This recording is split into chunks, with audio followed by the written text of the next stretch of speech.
Welcome to the show box office with me Vijay Sandhya. இன்னைக்கு நம்ம box ஆஃபீஸில் ஒரு சூப்பரான படத்தை பற்றி தான் பார்க்க போகிறோம்.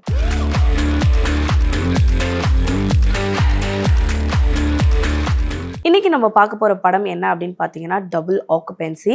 இந்த திரைப்படத்தை அஸ்வின் கந்தசாமி அவர்கள் டைரக்ட் பண்ணியிருக்காரு. Omni cinemas and Benz media ACS Arunkumar அவர்கள் இந்த படத்தை ப்ரொடியூஸ் பண்ணியிருக்காங்க. சாம்சிஎஸ் இதுக்கு மியூசிக்ஸ் கம்போஸ் பண்ணியிருக்காரு. அண்ட் இதில் சந்தோஷ், சம்யுக்தா வெங்கடேஷ் அப்படின்ட்டு நிறைய பேர் இதில் நடிச்சிருக்காங்க. ஸோ விடிவி கணேஷ் அவர்களும் இந்த படத்தில் நடிச்சிருக்காங்க. ஸோ படத்தை பற்றி சொல்லணுன்னா ஒரு சூப்பரான ஃபன்னாக கொண்டு போன ஒரு மூவி தான். ஸோ அதாவது ஜெண்டர் ரிவீல், அதாவது என்ன சொல்கிறது, ஜெண்டர் ஸ்வாப் அப்படின்னு சொல்லுவாங்க இல்லையா, அந்த மாதிரியான தமிழ் சினிமாலே ஒரு டிஃப்ரெண்ட்டான ஒரு ஸ்டோரின்னே இதை சொல்லலாம். நம்ம ட்வின்ஸு கேள்விப்பட்டிருப்போம், அதாவது ஊடுருவுறது கேள்விப்பட்டிருப்போம். ஆனால் இந்த ஜெண்டர் ஸ்வாப் அப்படின்றத இந்த படத்தின் மூலிமா பார்க்கலாம். அதாவது என்னன்னா, ஹீரோ சந்தோஷ் அவரோட கேரக்டர் நேம் என்னன்னு பார்த்தீங்கன்னா ரஜினி. இந்த ரஜினின்றவர் பிறந்ததுல இருந்து, அதாவது காலையில பொண்ணாவும் ஈவினிங்ல பையனாவும், அதாவது 6 மணிக்கு மேல பையனாவும் மாறிடுவாரு. ஸோ இதுதான் படம். இந்த படத்துல நிறைய காமெடி இருக்கும். பொண்ணா இருக்க ரஜினிக்கு அவங்களுக்கு இருக்க பாய் ஃப்ரெண்ட்னால என்னென்ன விஷயங்கள் நடக்குது, அண்ட் 6 மணிக்கு மேல பையனா மாற அந்த ரஜினிக்கு கேர்ள் ஃப்ரெண்ட் மூலிமா என்னென்ன விஷயங்கள் நடக்குது, இந்த மாற்றத்தினால என்ன மாதிரி ஃபேஸ் பண்றாரு அப்படின்றது இந்த படத்தை ஃபுல்லா ரொம்பவே ஃபன்னாக காட்டியிருப்பாங்க. அண்ட் அங்கங்கே பார்த்தீங்கன்னா சாம்சியஸோட பிஜிஎம் அண்ட் மியூசிக் மிரட்டு விட்டுருக்கும். அண்ட் சொல்ல போனால் இந்த படத்தில் நிறைய இன்ட்ரெஸ்டிங்கான விஷயங்களை காட்டியிருப்பாங்க.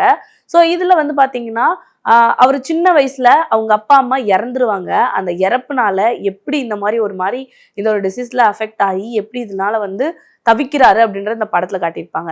ஸோ அங்கங்க பார்த்தீங்கன்னா நிறைய காமெடிலாம் நடக்கும். ஸோ இந்த படத்துல அவர் பார்த்தீங்கன்னா காலையில ஒரு பயோடெக்னாலஜி லேப்ல ஒர்க் பண்ற ஒரு கேர்ளா காட்டுவாங்க. காலையில கேர்ளா இருக்கிறதுனால 6 மணிக்கு மேல இருக்க அந்த ஹீரோ, அதாவது பையனா மாறுறாரு இல்லையா, அவர் பார்த்தீங்கன்னா ஒரு பப்ல ஒரு பார் கவுன்சில்ல ட்ரிங்க் சர்வெண்டா ஒர்க் பண்ணுவாரு. ஸோ இந்த ரெண்டுத்துக்கும் நடக்கிற போராட்டம், இந்த ரெண்டு லைஃப் ஸ்டைல என்னென்னலாம் ஃபேஸ் பண்றாரு அப்படின்றத படத்துல மிரள விட்டுருப்பாங்க.